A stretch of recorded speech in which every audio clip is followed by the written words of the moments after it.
ஒரு அதிசயமான உண்மை சொல்றேன். மனுஷர்களைப் போலவே சில மிருகங்களும் கெட்ட பழக்கங்களில் சிக்கிக் கொள்வது உங்களுக்கு தெரியுமா? ஆமாங்க, அதுதான் அல்கஹால். கூடவே சில மிருகங்களுக்கு அது உயிரக் கூட எடுக்கக்கூடும். காடுகளில் சில மிருகங்கள் தவறுதலா குப்பைகளில் கிடைக்கும் பீர் பாட்டில்கள் அல்லது பழங்கள் நாசமாகி ஜூஸ் மாதிரி கரைஞ்சதும் அத குடிச்சிட்டு போதை ஆகிடுங்க.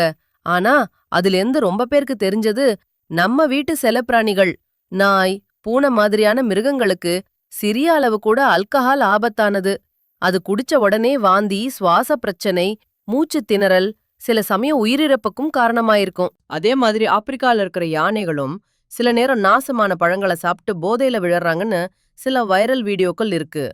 ஆனா உண்மை என்னன்னா, சில யானைகள் கூட கெட்டியான பழங்களால் பைத்தியம் பிடிக்கிற மாதிரி நடக்கறாங்க. ஒரு சில விலங்குகளுக்கு இது நேர்மையாக உயிருக்கு ஆபத்தா மாறும். பிறகு அப்படி சிக்குனா எப்படி? அது நம்ம கையில தான். அல்கஹால் ஒன்னும் நமக்கு மட்டும் இல்ல, சில மிருகங்களுக்கும் அது மரண ஓலம் தான். இந்த வீடியோ பிடிச்சிருந்தா லைக் மற்றும் சப்ஸ்கிரைப் செய்து படா தமிழ் சேனலை ஊக்கப்படுத்துங்கள்.